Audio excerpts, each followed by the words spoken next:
Welcome to a new edition of our show titled Speak of Africa. We thank you very much for supporting our show. For the show of today, we're going to focus attention on cases of cruel corruption. Corruption is really what is really making it difficult for Africa to move forward. We do not want the Western media to continue telling our story, which is why we created this show. We wanted to be able to tell African stories by Africans for Africans. So if we do this, then you'll be able to get news from the interpreters. We perceive ourselves to be interpreters, just like Wole Soyinka's characters in a novel.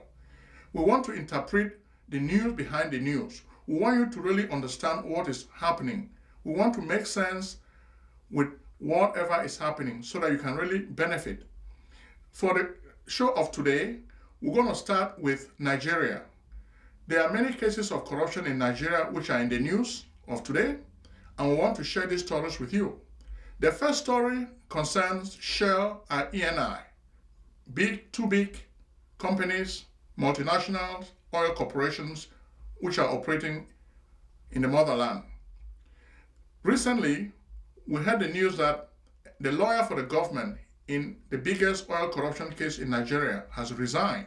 He did not want to continue participating in this trial because he felt it was really a shame. Interestingly, when you see what is happening with this crisis, you can remember that we had featured ENI and Shell in one of our shows. We talked about the way they were degrading the environment in the Niger Delta in Nigeria. So Shell and ENI are not really good corporations. They don't really have accountability. So we're really happy when we saw the news that even their own lawyer has decided to quit the case because his conscience is telling him this was the wrong thing to do. It is not a good thing for a lawyer to be defending people who are really killing other Africans. So we really salute that news which we got from Milan, Italy. So we're going to move now to the Sani Abacha loot of 320 million.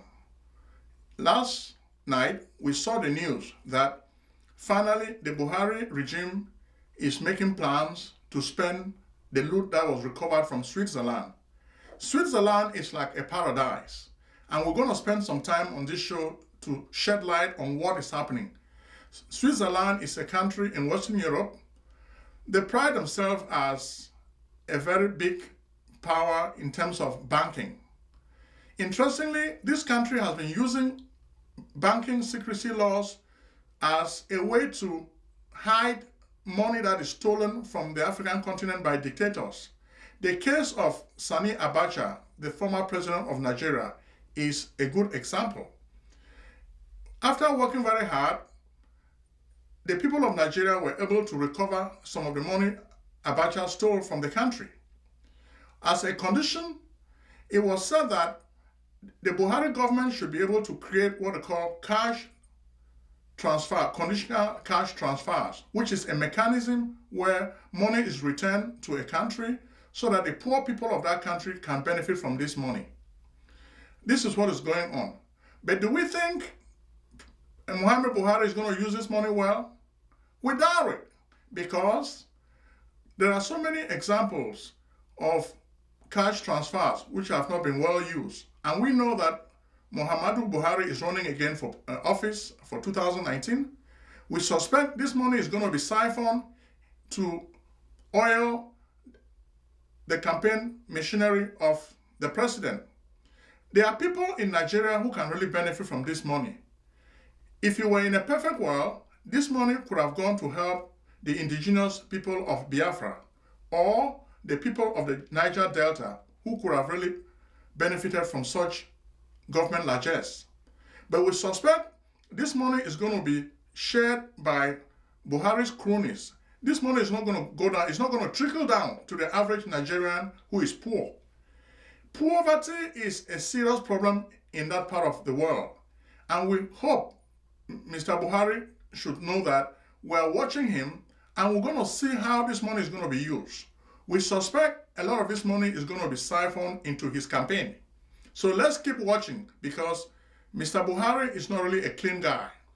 If he were a clean guy, then he would have really made plans so that the poor people of Nigeria should benefit from this money. That's not going to happen. And we can really foresee that this money is going to be misused. Next, we're going to move to South Africa. Yesterday, we saw what was happening in Israel and the Palestinian territories. We saw what was happening in Jerusalem. President Trump decided arbitrarily to move the capital of Israel from Tel Aviv to Jerusalem. Even though Israel had formally moved its capital, but the diplomatic community realized that this was a very touchy subject. They decided that it was not prudent to recognize Jerusalem as the capital of Israel. Well, President Trump decided to recognize Jerusalem. You must know, if you are familiar with the Palestinian crisis, the Palestinians are looking at Jerusalem as their future capital. This is where they are dreaming of building their new nation, is Jerusalem. Well, this has not happened. Israel has now decided to seize Jerusalem. Jerusalem is a very old city, and if you follow the politics, even from the time of Jesus, this is a place where the Jews, people of different religions, even the Muslims, they claim it to be their city.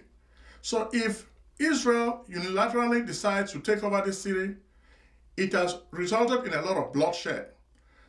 The South African government of President Cyril Ramaphosa decided to react swiftly.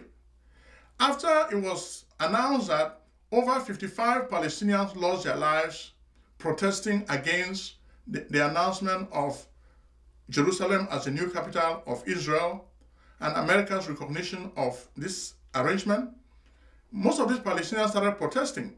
Over 55 of them lost their lives, and we understand that more than 2,700 Palestinians were injured. The South African government of Cyril Ramaphosa decided to protest swiftly by recalling the South African ambassador to Israel. This was really big news.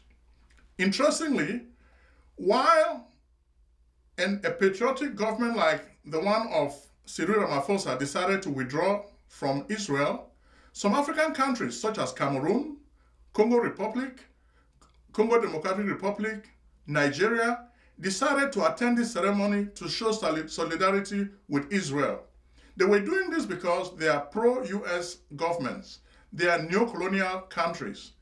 They don't want to lose the money that they receive from the United States. Hence, they decided to attend the ceremony as a show of alliance with the Americans. This was not really a good thing. A lot of these Muslims are our brothers and sisters. So we are really supposed to show solidarity with them. Next, we're going to move now to China and its debt in Africa. Many African countries owe China so much money. We spent time on our last show educating you on the mounting debt African countries owe China. You look at a country like Angola. Angola is probably the second oil-producing country in Africa. They make so much money from oil. Unfortunately, even the new leader of that country is not making it possible for the citizens to enjoy the fruits of their labor. Angola now owes China so much money. So much money. We cannot really believe that the MPLA government is spending so much money that it gets from China, and what are they really spending this money on?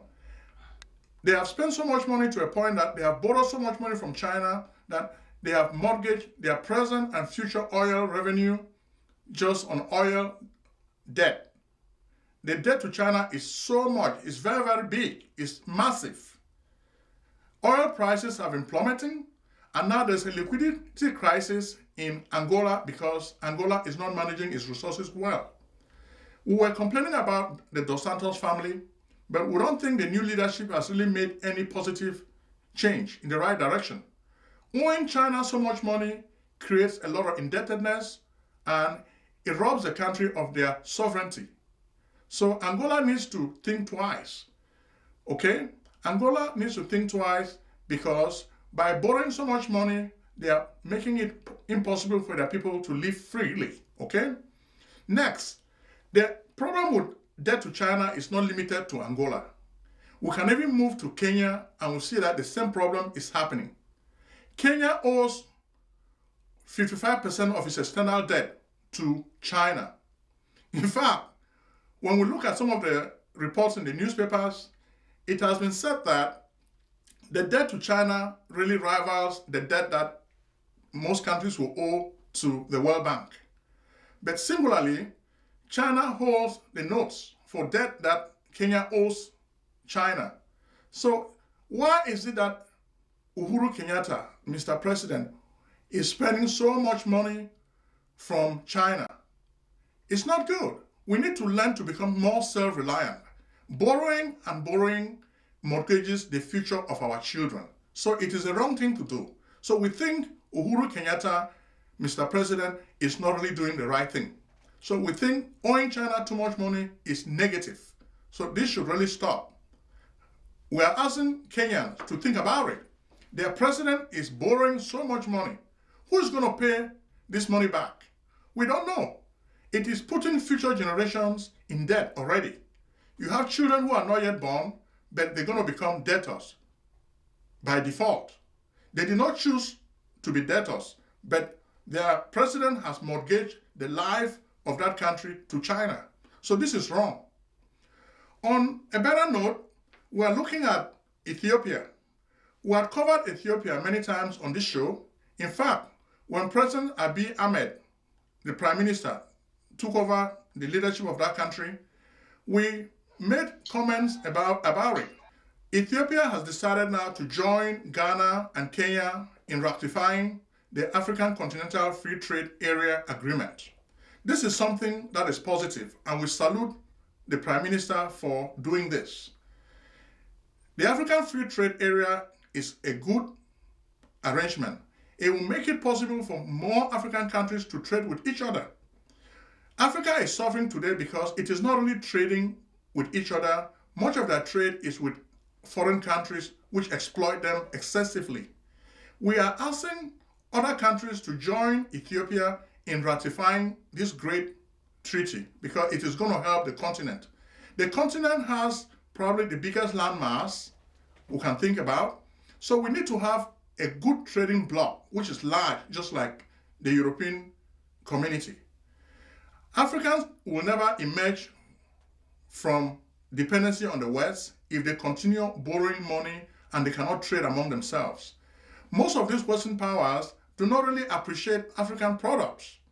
Because most African products are agricultural, they are subject to vagaries of nature. Sometimes these products are not appreciated because they feel that the finished goods are better. So when we start having our own trade among ourselves, it is really a move in the right direction. So we salute Prime Minister Abiy Ahmed. Joining this new union is something in the right direction. Next, we're going to move to Cameroon. There are also cases of corruption in Cameroon. Cameroon right now is in civil war. Almost on every show, we make an effort to shed light on what is happening in Cameroon. We do this because, sincerely, we want to avoid a second Rwanda. What is happening now in Cameroon is being ignored by the international community, but this problem is spilling over already. So many people are dying because of the actions of President Paul Biya. His soldiers are killing people every day, and we are saying that this is not good. This problem is getting out of hand. This morning, we saw that there was a picture we saw of Biya soldiers maltreating a Cameroonian. They were calling him General Ambazonian. They pinned him down on a chair and they beat him until he died. This is something wrong. These are excesses. This needs to stop. We do not know why the international community is turning a blind eye to the sufferings of the people of Cameroon. Even the Archbishop of Douala, Archbishop Samuel Kleda, was targeted for assassination. Well, we read this news and we saw the pictures. This was not good. Why was he targeted for assassination? It is because he has been criticizing President Paul Biya. he has been encouraging the president to proceed to dialogue with the Anglophones. He does not like the killing that is going on in the country. But in this part of the world, whenever you criticize President Paul Biya, you become a target for assassination. So if they can target an archbishop of the Roman Catholic Church, what more of the average Anglophone? So you can really understand the calamity that has befallen the people of southern Cameroon. The Bishop of Douala was targeted. Let's not forget, last year, another bishop was targeted and killed, Jean-Marie Bala of Bafia.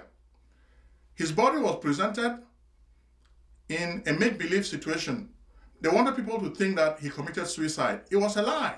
He was killed by people close to President Paul Biya. So a lot of these people who are really pious men are being killed by this murderous regime. And we're asking the international community to start doing something to stop what is going on. If not, let's not regret that this is going to become another Rwanda. Okay? So much killing is going on. Then, this same week, we saw the news of Cameroon receiving 2 military aircrafts from the United States of America. The southern Cameroonians were really saddened to receive this news. It was just like President Donald Trump is asking Biya to kill them. He's giving the weapons to Biya to kill them. This is not good. Even though President Donald Trump is saying that the aircrafts were given to Cameroon to fight Boko Haram, but we know, and the people of Cameroon know, that these aircrafts are going to be used for military surveillance, and the people of Cameroon are going to become targets. Boko Haram fighters are not going to be able to benefit from this stuff. So it's not really a good thing. And so we think this is something really wrong to do. So then we also had news of police arresting 25 men from the gay community, LGBT. This is not really a good thing. This is not really a good thing when they keep holding these people for no good reason. Being a homosexual should not really be a crime, but we do not know the type of archaic laws Cameroon has. We have gays in America, we have lesbians in America, even though we don't like their choice or their sexual preference, but that's not the reason why we have to molest them. So the gays should really have the right to express their sexual preference without any punishment. Interestingly, the Biya government is using these people as criminals. Why is it a crime when you are gay? We are not really condoning their lifestyle, but that's what they have chosen. And just like other minorities, the gays should be protected. And that's what we're saying on this show. We are not condoning or encouraging the gay lifestyle, but like in other parts of the civilized world, these people should be treated with respect.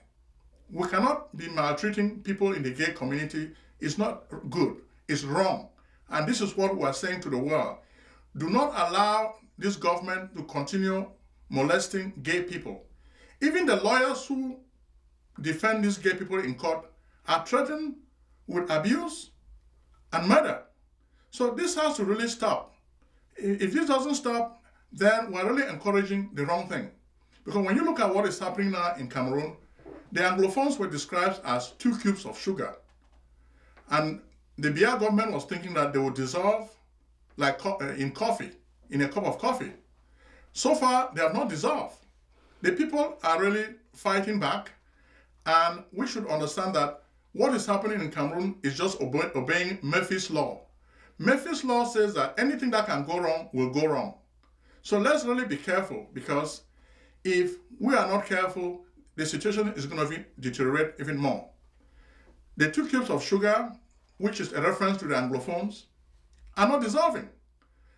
It looks like Mr. Biya's plan is to continue killing more and more Anglophones to a point where there will be no Anglophone left in that country. But why is the international community just watching and doing nothing about it? The people now have decided to adopt plans of self-defense. They are fighting back. Unfortunately, this is resulting in the killing of soldiers also. We do not condone killing on any side. We do not want people to continue dying, and which is why we are urging the international community to arrest this situation quickly. If they just allow the conflict to fester, more and more people will die. And we don't want this to continue. So we're appealing to our listeners. If you're in the United States, if you're in any other part of the developed world, talk to your politicians. Let them know what is happening in Cameroon. Let them know that a lot of people are dying, Christians are dying, Muslims are dying. So we want this to stop. So the only way you can really put a stop to this is by putting pressure. In democracies, what normally works is pressure groups. When people put pressure on governments, they are forced to do something. Politicians will not do anything because, as we say, the international community is very, very hypocritical. They are benefiting from the Paul Biya regime, so they don't see why they should do anything to stop this conflict. But it's going to embarrass all of us. So we don't want this embarrassment. We think we should really give Mr. Biya a peaceful exit. Let him leave so that the Cameroon people can sort their problems by themselves. Right now, he is really the problem. He is the problem because he doesn't want a peaceful resolution to this crisis, which has now developed into a civil war. The civil war is resulting in a lot of killing, and we think this has to stop. Okay? This has to stop. So we thank you very much for watching our show of today. And we thank everybody who has been going to our YouTube channel to subscribe. So far, we've had over 1,300 subscriptions in 3 months. We appreciate your help in reaching this number. But we've set a new target, which is 10,000 subscribers. So please, help us to reach this target. Go to our YouTube channel. Watch the videos. Share the videos with your friends. We want people to know what is happening in Africa. The only way we can resolve our problems in Africa is by avoiding the mess in the Western press. We have to start telling our stories ourselves, which is why we created the African Nation TV. We want to give you a voice. Most of our people don't have a voice. Interestingly, the world has changed. Social media is becoming very powerful. Continue sending us information on WhatsApp and on social media, okay? Because once we get this information, we share it with other people. So far, we've realized that some of you are contacting us and you're telling us what to report.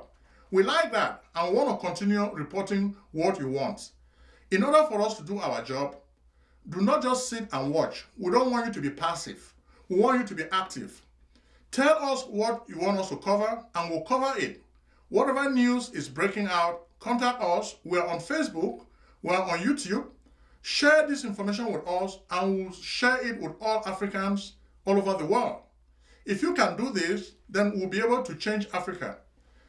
Our goal is African unity and African progress. If you can really help us, then we will be able to make this dream come true. We thank you very much for watching this show, and we are asking you again to tell your friends and family to also watch this show.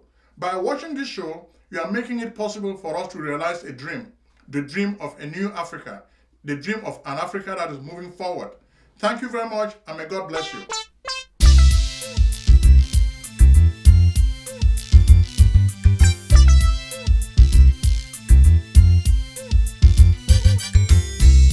Hey, yo, Shape, I thought you was gonna take me to this place so I could get my taxes done. You know I'm trying to buy a new house. What's up? Let's get it on. If you searching for a house, call up my man Prince O'Jones, the best in real estate. Take it from your guy Shape. When I say his services are the best in the states, word is born. He even take care of your tax forms, fat refunds. So come, get your business done. Consultations, financial organization, fast processing, no waiting. This man is amazing. The Prince.